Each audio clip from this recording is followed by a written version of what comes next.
नमस्कार, देवभूमि एक्सप्रेस में आप सभी का स्वागत है। मैं हूं आपके साथ कविता पांडे। बुलेटिन की शुरुआत करेंगे जहां देहरादून में नियुक्ति पत्र वितरण कार्यक्रम का आयोजन किया गया। इस मौके पर सीएम पुष्कर सिंह धामी ने बतौर मुख्य अतिथि के रूप से शिरकत की, जहां वन और तकनीकी शिक्षा विभाग में चयनित 996 सहायक लेखाकारों और वन आरक्षियों को नियुक्ति पत्र बांटे गए। इस मौके पर मंत्री सुबोध उनियाल ने कहा, चयनित अभ्यर्थियों से विभाग में विकास की गति बढ़ेगी। तो वहीं प्रमुख वन संरक्षक अनूप मलिक ने कहा कि जिन कर्मचारियों की कमी खल रही थी वो अब पूरी हुई है, इससे विभाग मजबूती से काम कर सकेगा।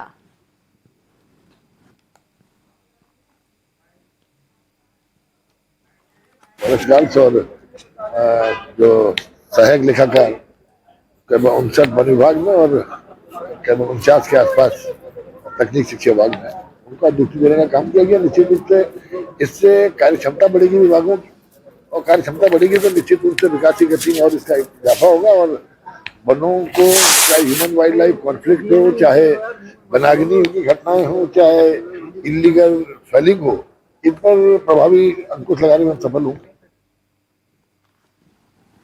काफ़ी अच्छा दिन था आज। हम करीब 890 फॉरेस्ट गार्ड हमारे विभाग में आए हैं और करीब 59 सहायक लेखाकार जो हैं। तो विभाग में फॉरेस्ट गार्ड की और अकाउंट ब्रांच में लोगों की बहुत कमी थी, तो इससे निश्चित ही जो है वो हमारे जो ह्यूमन रिसोर्स है उसमें बढ़ोतरी हुई है।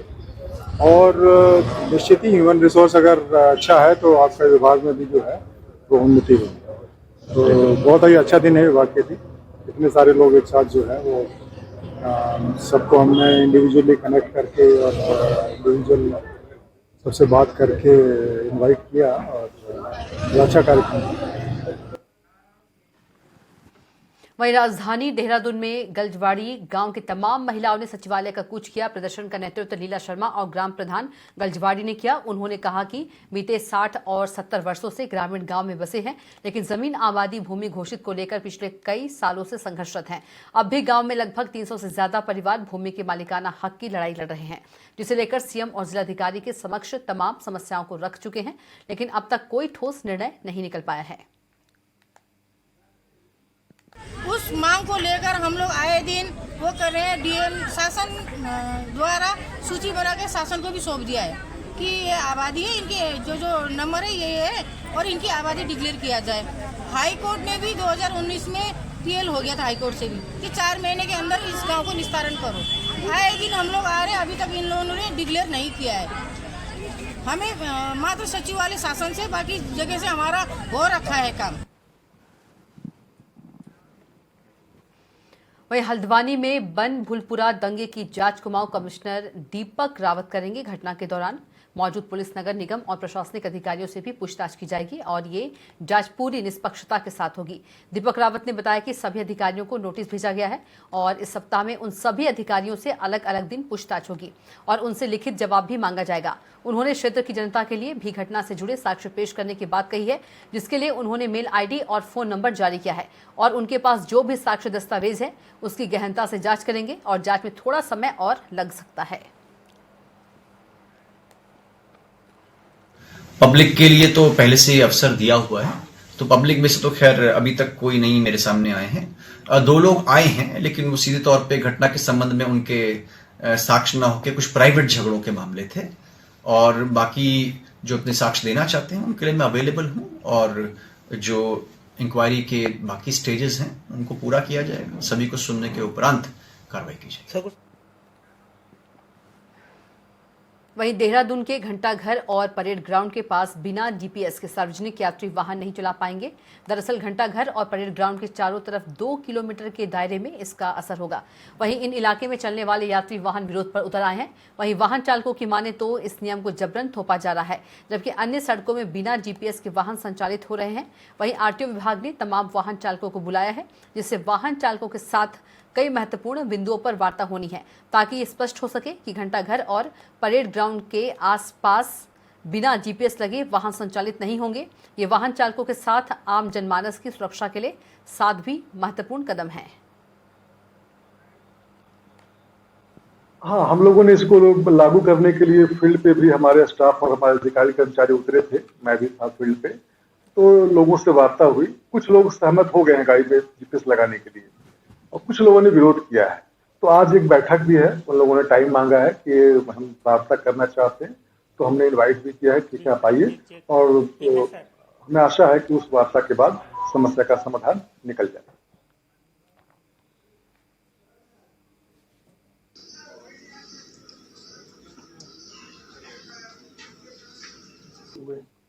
ये तो सरकारी आंकड़े।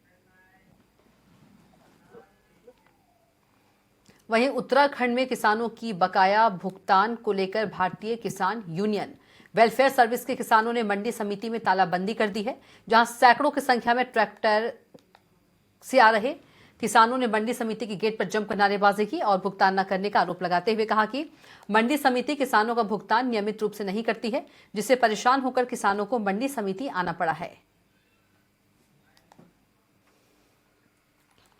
सरकार कहती है कि 72 घंटे में उनको पेमेंट मिलना चाहिए, लेकिन यहाँ 3 साल से लगातार आजकल हो रही है।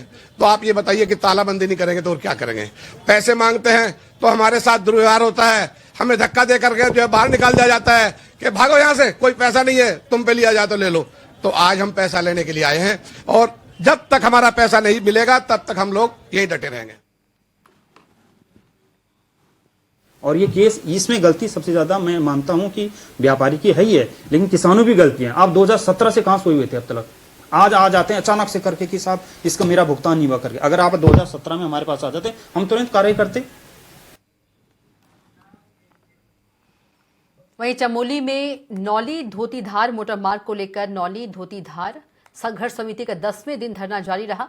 वहीं संघर्ष समिति के मुताबिक इतने दिनों बाद भी शासन प्रशासन मौन बैठा हुआ है। अगर मामले में प्रशासन संज्ञान नहीं लिया तो बड़ा जुलूस प्रदर्शन करेंगे और 40 गांवों में लोकसभा चुनाव का बहिष्कार की रणनीति बनाएंगे। वहीं व्यापार संघ पोखरी की तरफ से भी समर्थन दिया गया है। हमारे पूरे व्यापारियों का समर्थन है कि ये मार्ग जनहित के लिए बहुत आवश्यक है, पर्यटन की दृष्टि से बहुत ही महत्वपूर्ण है और प्रत्येक व्यापारी इसमें जो है अगर आंदोलन चलेगा तो व्यापारी पूर्ण रूप से सहयोग करेंगे। हमारी पुरजोर कोशिश है कि अगर क्षेत्र के विकास के लिए अगर ये रोड खुल जाए तो, क्योंकि ये पहले ही भौगोलिक दृष्टि से और एक टूरिज्म के दृष्टि से ये क्षेत्र पिछड़ा हुआ है, तो इस रोड से बनने से थोड़ा टूरिज्म का जो एक यहाँ के लिए टूरिज्म की भूमिका रहेगी वो यहाँ के क्षेत्रवासियों के लिए भी एक भाग्योदय वाली बात रहेगी। यहाँ अभी तक इस नौली धोतीधार मोटर मार्ग में शासनादेश जारी नहीं हुआ है। अब अगर 1-2 दिन के भीतर शासनादेश जारी नहीं होता तो आज हमने फिर दोबारा जिला निर्वाचन अधिकारी और जिलाधिकारी महोदय को हमने आज दोबारा एक लेटर लिखा है कि इसके बाद हम सभी जितने भी प्रतिनिधि हैं 40 गांवों के गांव जाकर के भ्रमण करेंगे और सभी लोगों को जो आगामी लोकसभा चुनाव है उसका बहिष्कार के लिए प्रेरित करेंगे।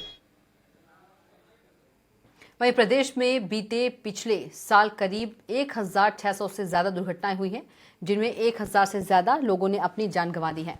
वहीं आरटीओ प्रवर्तन शैलेश तिवारी ने कहा कि विभाग की हमेशा कोशिश रहती है कि प्रदेश में सड़क दुर्घटनाओं में कमी लाई जा सके। इसके लिए आरटीओ विभाग लगातार समय समय पर चेकिंग अभियान चलाता है ताकि सुनिश्चित किया जा सके कि तमाम वाहन चालक ट्रैफिक नियमों का पालन कर रहे हैं या नहीं। वहीं अनियमितताएं मिलने पर वाहन चालकों के खिलाफ सख्त कार्रवाई की जाती है।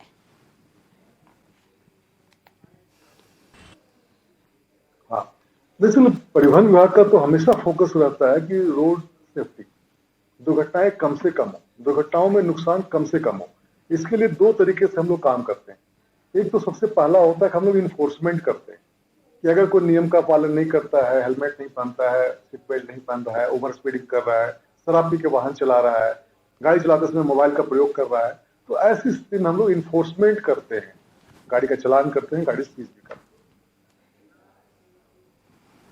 वहीं उत्तराखंड मित्र पुलिस मित्रता के कई दावे कर ले, लेकिन इन दिनों चमोली के पोखरी में पुलिस का रवैया कुछ और ही नजर आ रहा है।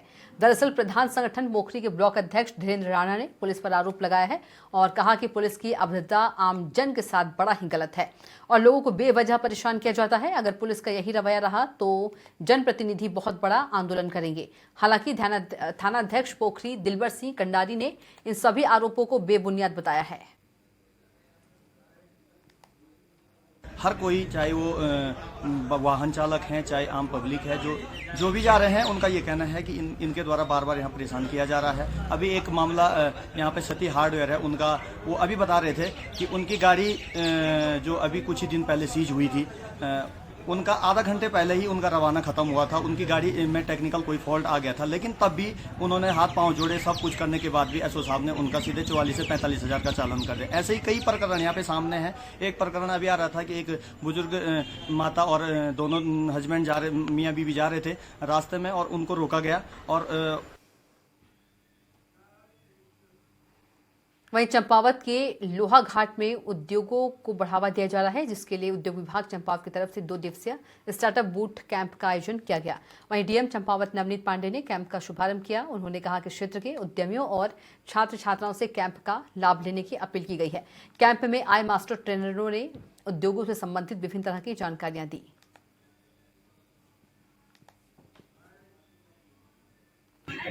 फोकस करके बनाया गया है, जिसमें कि ऐसे लोग जो नया कोई अपना कार्य शुरू करना चाह रहे हैं, या ऐसे लोग जिन्होंने काम तो शुरू कर दिया है लेकिन उसको वो गति नहीं दे पा रहे हैं, या उसको वो बड़े स्तर पे नहीं फैला पा रहे हैं, तो उन लोगों को कैसे उस आइडिया को डेवलप करना है, कैसे उस छोटे से बिजनेस को ग्रो करके बड़े बिजनेस में कन्वर्ट करना है, उसी के संबंध में यह 2 दिवसीय कार्यशाला यहाँ पर आयोजित की जा रही है। इसमें हमारे बाहर से IIM के माध्यम से जो एक्सपर्ट्स हैं वो आए हैं, और बहुत से लोकल रिसोर्स पर्सन्स भी हैं हमारे, और बाहर से भी हमने रिसोर्स पर्सन बुलाए हैं, ताकि वो अपनी प्रगति के बारे में, कैसे उन्होंने क्या क्या परेशानियां देखी, कैसे उनका समाधान किया, वो सब बातें यहाँ पर होंगी। इस 2 दिवसीय कार्यशाला में पहले दिन तो हम इन्हें बताएंगे कि कैसे अपने थॉट प्रोसेस को या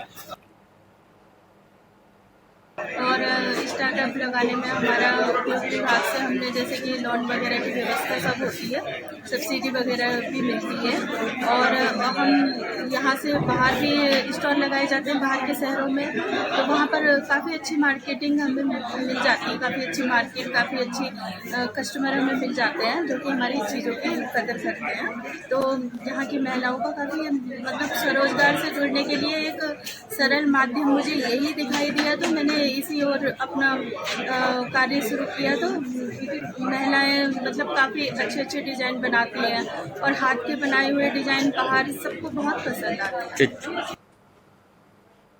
तो हमारा प्रयास ये है कि एक सफल बिजनेस बनाने के लिए एक उद्यमी को क्या क्या समझना चाहिए, क्या क्या विभिन्न चीज़ें हैं जो उनको समझनी चाहिए, जो उन्हें अच्छी सुचारू बनानी चाहिए, और उसको लेकर, क्योंकि कई बार एक अच्छा बिजनेस बनाने के लिए आपको सहयोग मांगने जाना पड़ता है, जो अधिकतर वित्तीय सहयोग होता है, परंतु कई बार और विभिन्न प्रकार के सहयोग भी, कभी आप पार्टनरशिप मांगते हो, कभी आप टेक्निकल सपोर्ट मांगते हो सरकार से या विभिन्न संस्थाओं से। तो इन 2 दिवस में हम उन्हें ये सिखाना चाहते हैं, तो कैसे मैं अपने लिए सहयोग मांगूं, वो हम उन बच्चों को इसमें सिखाना चाहते हैं। वहीं काला ढूंगी विधानसभा के नगर पंचायत सभागार में विधायक बंशीधर भगत के नेतृत्व में लाभार्थी संपर्क अभियान के तहत कार्यशाला का आयोजन हुआ, जिसमें कई बीजेपी कार्यकर्ता मौजूद रहे। इस दौरान कार्यकर्ताओं को बूथ और मंडल स्तर पर घर घर जाकर केंद्र और राज्य सरकार के कराए विकास कार्यों के बारे में बताने के निर्देश दिए गए। वहीं बीजेपी जिला मंत्री रंजन बरगली ने कहा कि कार्यकर्ताओं की मेहनत के बल पर ही बीजेपी इस बार लोकसभा चुनाव में 400 से ज्यादा सीटें जीतेगी। सम्मेलन होना है हमारा एक बड़ा, तो उन लाभार्थियों से संपर्क करना है। पूरे केंद्र से लिस्ट आई है कि किस बूथ में कितने लोगों को क्या क्या लाभ मिला है, उनसे व्यक्तिगत रूप से मिलना है, उनका बयान लेना है, उनसे संपर्क करना है, और उसके लिए ये सब रचना की बैठक है। और साथ में पीछे मन की बात आने वाली है 25 तारीख को। मन की बात ठीक से हो, सब स्थानों पर हो, 100% मन की बात हो, इसके लिए हम सब लोग प्रयासरत हैं। वहीं डोईवाला में लच्छीवाला रेंज के तहत राजाजी नेशनल पार्क से सटे बुलावला क्षेत्र में एक जंगली हाथी ने जमकर उत्पात मचाया, जिसने घर की बाउंड्री वाल तोड़ सरसों गेहूं की फसलों को खराब कर दिया। वहीं हाथी के हमले से वो बाल बाल बच गया। वहीं हवाई फायरिंग का हाथी पर कोई असर नहीं हुआ। ग्रामीणों ने सरकार से मांग की है कि इस क्षेत्र में बाउंड्री वाल और इलेक्ट्रिक फेसिंग लाइट लगाई जाए, जिससे कि जान माल की हिफाजत हो सके और किसानों को नुकसान न उठाना पड़े। हाथियों से तो नुकसान है। ये तारबाड़ आप देख रहे हो, तोड़ दी उन्होंने, सारी तारबाड़ तोड़ दी, तारबाड़ नीचे कर दी। बाकी जो गन्ने का नुकसान है वो गन्ने का तो है ही है, और तक रहेगा। रात को आप खेत में कैसे जाएं काम करने के। वन विभाग से हमने कई बार वीडियो डाली, कोई वो तो है नहीं उसका। या तो वो गोबर दे, बोले हाथी का गोबर दिखाओ, हाथी का गोबर पड़ा हुआ है, पिलर टूटे पड़े, इससे ज्यादा क्या हम उसको प्रमाण दे। हाथियों देने तो लगातार आ ही रहे। कभी गन्ने की फसल तैयार होगी तो गन्ना तोड़ दिया, कभी गेहूं की फसल होगी तैयार तो गेहूं तोड़ दिया। कल रात जैसा है तो सरसों का खेत भी नाश मार दिया, आपने देख लिया। गन्ना भी तोड़ रखा, फिर गेहूं भी चुग रखी। मेरे तो ऐसे लगी जैसे मौत आ गई, बिल्कुल जस्ट बगल में आके खड़ा हो गया। न मैं भाग पाया न कुछ भागा। तो ये है कि वो अपना आप ही भाग पाया। और एक केला हाथी है, वो एक ही दांत वाला है और बहुत ही बड़ा है। जैसे मतलब जैसे आम हाथी होते वैसे है भी नहीं, बहुत ही बड़ा था। मैंने खुद ही अपने आंखों से देखा। वहीं खटीमा में संरक्षित प्रजाति के साइबेरिया पंछी के मांस के साथ 2 आरोपियों को गिरफ्तार किया गया है, जबकि एक आरोपी फरार है। मामला उप वन प्रभाग के सीमांत सुरई वन रेंज का है। मामले पर सुरई वन रेंज के डिप्टी रेंजर सतीश रेखाड़ी ने बताया कि उन्हें सूचना मिली थी कि झनकैया पकड़िया क्षेत्र में एक घर में संरक्षित प्रजाति की साइबेरिया चिड़िया का मांस रखा हुआ है और कार्रवाई करते हुए एक घर में छापा मारा, जहां से साइबेरिया चिड़िया का मांस बरामद हुआ है। वहीं खुलासा हुआ कि कार्तिक विश्वास नाम का युवक महिला को बीते कुछ दिनों से परेशान कर रहा था और उसे उसके पति को झूठे केस में जेल भेजने की धमकी दिया था। कार्तिक विश्वास ने अपनी वारदात तो कबूल किया। आरोपी ने बताया कि उसने अपने 2 साथी शंभू और संजय के साथ मिलकर साजिश रची थी। उसके साथियों ने साइबेरिया चिड़िया का मांस अवैध शिकारियों से खरीद कर लाया था और महिला के परिवार को फंसाने की नीयत से रखा था। वहीं 2 आरोपियों को हिरासत में ले लिया है और एक आरोपी फरार है। फिलहाल पुलिस जांच में जुट गई है। आपके पास एक सूचना आई थी कि जो है झनगैया पकड़िया में एक आदमी के घर पे जो है क्या कहते हैं उसका नाम साइबेरियन प्रवासी चिड़िया जो है रखी हुई है। उस पर सूचना पे विश्वास करके हमारा स्टाफ जो है वहाँ पर गया तो उस घर में जो है छत के ऊपर सीढ़ी में एक जो है प्रवासी चिड़िया मिली। उस परिवार से जिसके घर पे चिड़िया मिली वो रस्तोगी नाम का आदमी था। उससे और उसकी वाइफ से जो है जब पूछताछ की गई तो ऐसा आभास हुआ कि ये कृत्य जो है इन लोगों के द्वारा नहीं किया गया। वहीं बीते समय सोशल मीडिया पर देहरादून की कांजी हाउस में मृत और बीमार पशुओं का वीडियो वायरल हो रहा था, जिसके बाद पशुपालन विभाग और निगम प्रशासन हरकत में आया और ऐसे पशुओं के रखरखाव के लिए सख्त कदम उठा रहा है। इस पर मुख्य पशु चिकित्सा अधिकारी डॉक्टर विद्यासागर कापड़ी ने कहा कि अब सरकार हर जानवर के लिए 80 रुपये प्रतिदिन भरण पोषण के लिए दे रही है। उन्होंने कहा कि पशुपालन विभाग ने अब दोबारा नगर निगम को कांजी हाउस का जिम्मा दे दिया है और वो चाहे तो पूर्व के एनजीओ को छोड़कर किसी अन्य एनजीओ को कांजी हाउस को जिम्मेदारी दे सकती है। कांजी हाउस का जो काम है पहले नगर पालिका ही देखती थी। बीच में सरकार का ये हुआ कि किसी एनजीओ को उसको दे दें, एनजीओ उसके रखरखाव करेगा। तो उसको एनजीओ को दिया गया था। तो बीच में जब शिकायत हुई तो हम लोगों ने उसकी जांच की तो हमारी डॉक्टर्स की टीम भी गई थी। तो उन्होंने पाया कि उसका रखरखाव वो ठीक नहीं कर रहे हैं। तो दोबारा से हमारा रिकमेंडेशन ये था कि फिर से नगर निगम इसको देखे ताकि जो गाय है उनका रखरखाव ठीक हो सके, उनका भरण पोषण ठीक हो सके।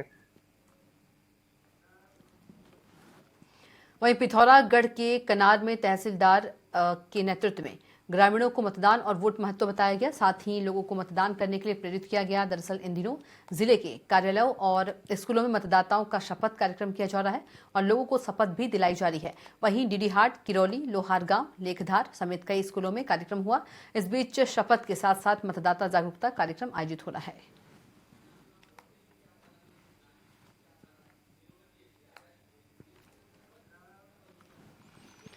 वहीं पहाड़ों की रानी मसूरी में मौसम ने फिर करवट बदली है, जहां हल्की बारिश के साथ तापमान में भारी गिरावट दर्ज की गई है, जिससे ठंड बढ़ गई है और ठंड से बचने के लिए लोग गर्म कपड़ों और अलाव का सहारा ले रहे हैं। वहीं पर्यटक ठंड के मौसम का जमकर लुत्फ उठा रहे हैं। साथ ही गर्म कपड़ों की खरीदारी भी जोरों पर की जा रही है। मौसम विभाग ने अगले 3 दिनों तक पहाड़ी क्षेत्रों में बारिश बर्फबारी की आशंका जताई है, जिसे लेकर जिला प्रशासन अलर्ट पर है।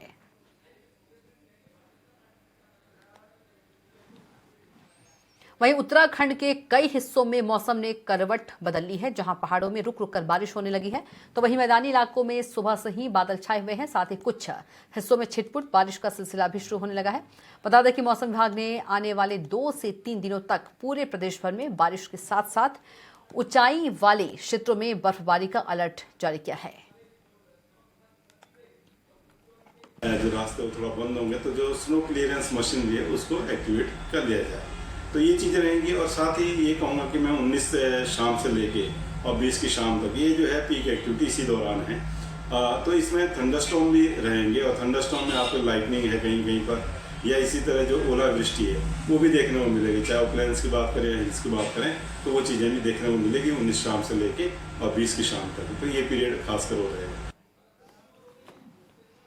वहीं आगामी लोकसभा चुनाव को लेकर बीजेपी एक्टिव मोड पर है और वोटरों को लुभाने के लिए कमर कसना शुरू कर दिया है। वहीं जीत के लिए प्रदेश की 5 सीटों पर पार्टी में मंथन का दौर जारी है।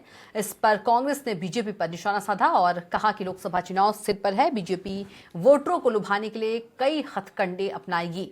10 सालों से केंद्र और प्रदेश में बीजेपी सरकार है। कांग्रेस ने सवाल उठाते हुए कहा कि अब तक कितने लोगों को रोजगार मिला है, महंगाई दर कितनी कम हुई है, साथ ही अंकिता भंडारी को अब तक न्याय क्यों नहीं मिल पाया है।